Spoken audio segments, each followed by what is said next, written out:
Welcome to Ask Cadence, everybody. My name is Pete Wright, sitting around the round table with Scott Lissit, Director of Service Delivery. Scott, hello. Hey, Pete, how are you? I am doing very well, thank you. And John Patton, CEO of Cadence. How are you doing, John? Hello, Pete. Good afternoon. How are you? Doing very well. I'm glad to have you gents back at the table here. Here's the question of the week. Project planning gets in the way of doing the work of projects. I don't have time to plan. Is project planning just a waste of time? Oh, there are some old saws out there, Pete. Real engineers don't have to plan. Is one of the oldest ones I've ever heard. Or real engineers don't plan. I think that there's a misunderstanding about project planning, and particularly with precise people. They feel very uncomfortable about the planning environment because they have to estimate. And estimates are imprecise. That's the definition of the word. I'm doing the best I can right now. So some of that objection is really in the part of, well, if I can't be accurate, why should I even try? I'll just roll up my sleeves and jump into the project right now. The penalty of that is going to be the resulting rework, extension through misunderstanding of scope, scope changes. There are many, many penalties of not going through planning. So let's address planning itself and give a good definition based on project size. We continually look at projects in about four sizes: micro, small, medium, and large.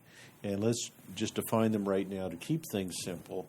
There are a few more factors, but to keep them simple, micro project, 2 to 3 people; small project, 4 to 6 people; medium-sized project, 7 to 12 people; and then a large project, 12 and up, often consisting of a core team of people and an extended team. It could be up to 100 people. Scott? Yeah, and my words of assurance for some of these folks who feel that project management, project planning is not worth the time is that on a micro or small size project, as John just mentioned, you don't need to spend as much time in the planning as you do on medium or large size projects. In fact, for a micro-size project, 2 to 3 people, your project plan could well be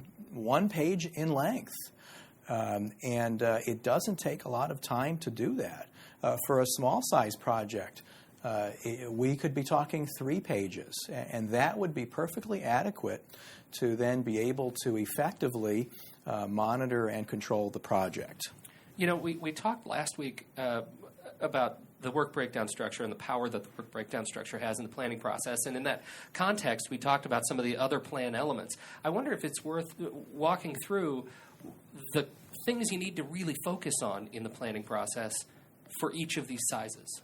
Yes, Pete, I'll pick that up. For a micro project, we really don't believe, and we've demonstrated, a person shouldn't spend more than about 60 minutes planning the project, usually about 30 to 60 minutes. And it's a hand-drawn schedule with around 15 tasks, 12 to 15 tasks on it.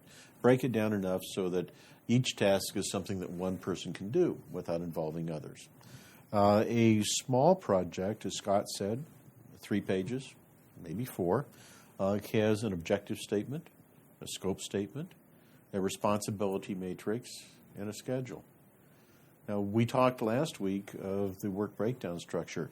Notice that on both of these first 2 categories that we don't recommend a work breakdown structure yet. It's overkill.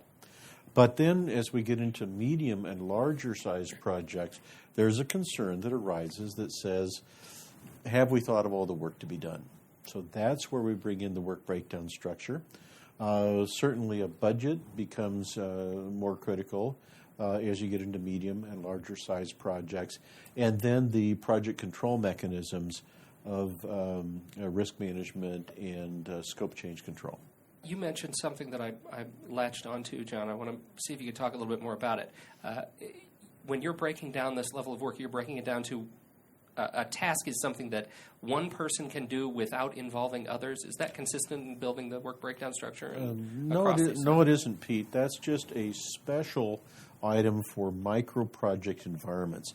What we want to do in a micro-project environment is manage them through time slicing and avoid collaboration so that we can work on them when time comes available. So that's a special consideration for the micro-project environment. There will be collaboration on small, medium, and large on tasks. Yeah, and I wanted to follow up on the medium and large size projects because on projects of those size, there's a fair amount of money being invested, sometimes a very large amount of money being invested in those projects. And the bigger the project, the higher the risk. And the higher the risk of having rework if something doesn't go right, and specifically if it doesn't go right because of poor planning.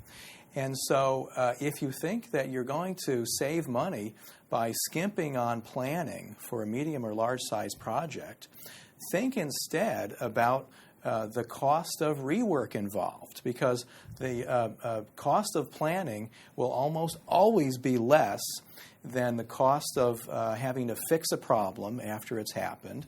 And think in terms not just in terms of dollars, but also in tarnished reputations for not having done adequate planning and then being faced with a big rework bill.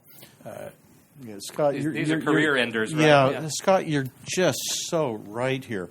Planning is risk management. And I was out of the United States last week and ran into this situation of a company that had jumped into a project. They were now 2 years late. Now, we routinely do project planning in 2 to 4 days. Intensive days with the project team to get to that first draft, but we've got a roadmap at that point.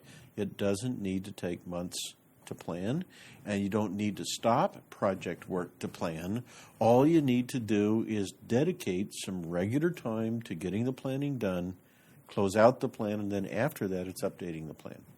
Yeah, which is an excellent point, which is that you don't only do planning at the beginning of the project, you're constantly updating the plan as you need to. So really, planning never ends, but you do it most intensively at the beginning when you're just starting out.